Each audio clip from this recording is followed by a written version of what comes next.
All right, guys, we're going to talk about this, and we're going to talk about some other stuff. Obviously, you know, during this thing, are Nvidia's prices ruining gaming on PC for the average person?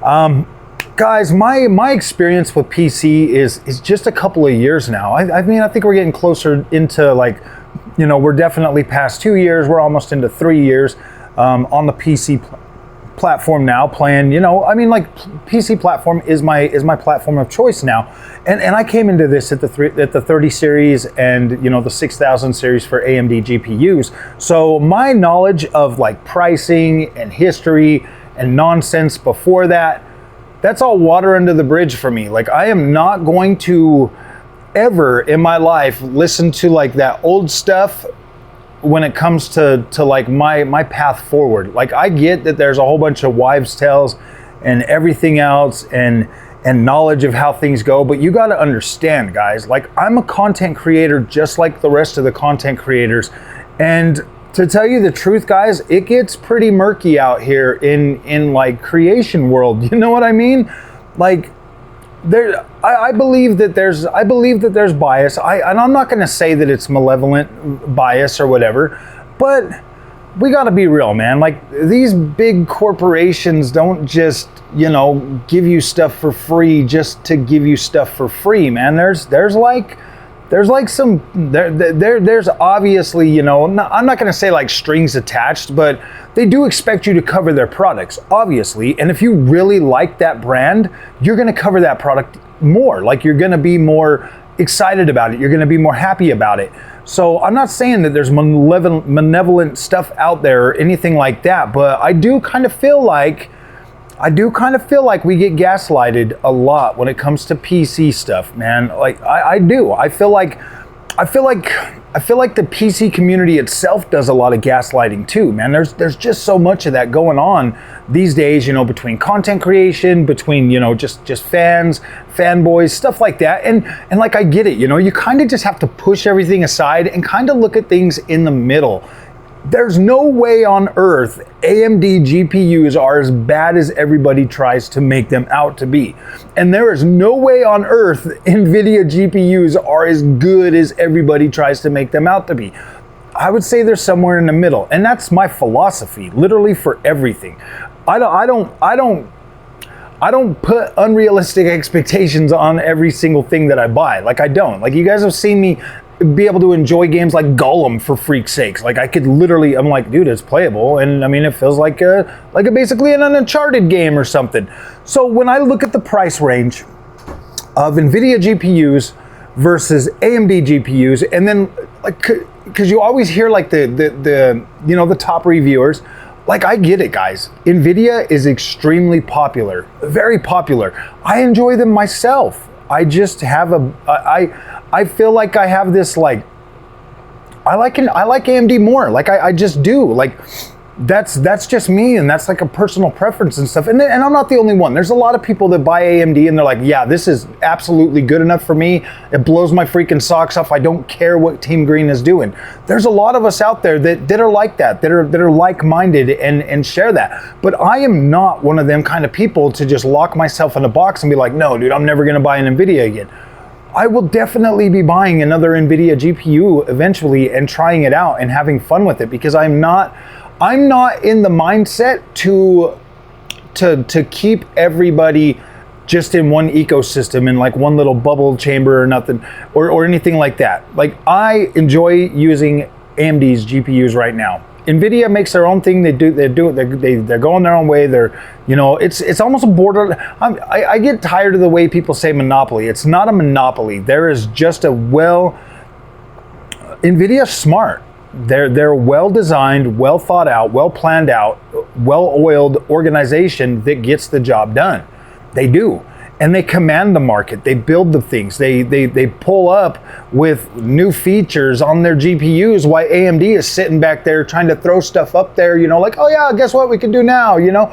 I get that. That's the exciting part about AMD, is like, You buy a piece of hardware and then later down the road, they're like, hey guys, guess what? This feature works too, man. Have fun with your 4-year-old GPU. You got better performance now, or you've got a new magic trick that you can do to get better performance. Like, that is cool. Nvidia being the cutting edge, bleeding edge, making like, oh yeah, just, they don't care. They're just trucking forward and they don't care who gets left behind. They don't care. They know their products are good enough to get the job done. And they know that like their products are gonna age not as well as something like the AMD side. I'm here to try to help you guys save money and show you the actual truth about the differences of them.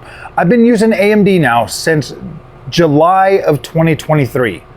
July of 2023, dude, that's almost a year and a half. I don't have the bugs, I don't have the glitches, I don't have all the issues that everybody keeps saying they have. I've had one GPU that I bought from a third-party AIB that came in with power plug issues. That's it. That's the only issue I've had the whole time I've had AMD. That 7900 XT that I bought was an absolute monster, and I love that GPU. I sometimes I kick myself for selling it, but I'm happy. I'm perfectly happy with the 7900 XTX. Now let's talk about the pricing again, because I feel like this isn't the end. Like I feel like things are gonna push even a little bit higher, maybe even a lot higher, especially in the high end. Now this AI thing that everybody keeps talking about, that's what's driving our prices now. It was the crypto craze, now it's the freaking, now it's the AI. And the thing is with Nvidia's GPUs, with the CUDA, with the way everything works, their stranglehold on the market and everything like that, their top end GPUs, they don't care if gamers buy them. They don't care. Like, they're literally like, yeah, dude, we don't care, man. We're gonna make these things so ridiculously expensive that you just can't afford them, because we want people that are gonna be using AI to buy these. That's who we want this market of GPU to go to. They don't care. They will keep raising the price of the 90 series cards till the AI people are like, no, we're not buying that. You know what I mean? That is the market, the target market for the 90 class card now. They don't care about gamers. You see what they give gamers. 256-bit bus on a 5080, that's what they think gamers deserve. 16 gigs of VRAM, that's what they think gamers deserve. That is your top of the line gaming GPU. They don't care if you buy a 90 class. They don't care. They're gonna sell that for who they can get that money for. And it has nothing to do with us gamers anymore. Yes, obviously it's a beast in gaming, but you don't need 36 gigs of VRAM for gaming. You don't even really need 24 gigs. 20 is probably, if you're going for 4K, that's like, yeah, this is a good sweet spot. I could be good for a while. I could buy a 20 gigabyte GPU and be good for a while. Even a 16 gigabyte GPU, you can probably get by fairly well. What doesn't make sense to me is why is Nvidia cutting their 4K cards down to 256-bit bus? They need more memory bandwidth. They do. Like this, it just needs to be like a 320 or something. Like, that's, to me, that's a good sweet spot for 4K gaming and stuff. It just guarantees that you're gonna have a smoother experience, and you should want that. You should be like, look, man, I'm giving you $1,000. I want a smooth experience. Maybe I want a little bit of overkill for my money. I don't want the bare minimum for my money. I want some overkill. And that's the whole reason I recommend AMD GPUs at a 7900 XT or an XTX, because you have overkill, and they are priced right now at an amazing price to where you can get that, buy an awesome monitor, and game for a few years, man. Like, you're gonna be good. But when it comes to and see the way Nvidia prices these, and I mean, it doesn't take a mathematician or anybody smart to realize what's going on when it comes to Nvidia GPUs. Their 4080 or their 5080 is their top of the line gaming GPU made for gamers. It's obviously going to have the 16 gigs because that's what you need for freaking 4K. It's going to have like the 256-bit bus, but then they literally double the power of their 90 class, and then literally almost double the price of that, so that you're like, oh my gosh, I don't got the best, I need the best, not knowing that, like, yeah, dude, the 4090, the 5090 is definitely going to perform better in those tasks. But 36, or yeah, 30, is it 36? Yeah, 36 gigs of VRAM, that is for running large language models at home on your system. I've got a couple of them downloaded on mine, and it's like, gosh dang, man, it almost takes up like it takes up like 12 gigs of VRAM to like have a whole on large language model on your freaking PC running, man. Like it's crazy madness.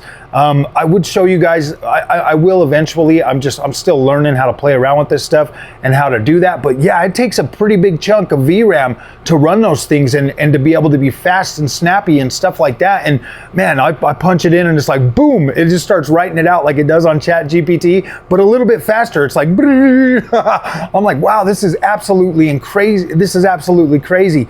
So when I'm looking at this, guys, and I'm looking at the pricing, and everybody's like, oh man, the pricing. You know, guys, back when GPUs probably first came out, like it was for a gaming thing. It was like, yeah, let's get some graphics on the screen. And you know, the waters were a little bit testy. They were like, okay, what can we get away with? You know, trying to build this stuff out, make these processors and put all this stuff together. And then we started getting into like, okay, now we're like AI and stuff, man. You just need so much extra processing power. You need so much freaking VRAM. You need all of this stuff.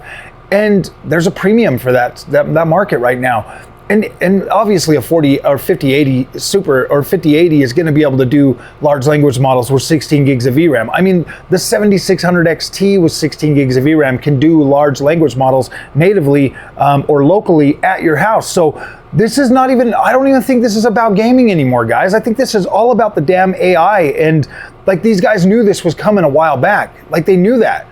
And every generation, incrementally, they've been increasing the prices for these GPUs. That's who's the market for these things right now. AMD,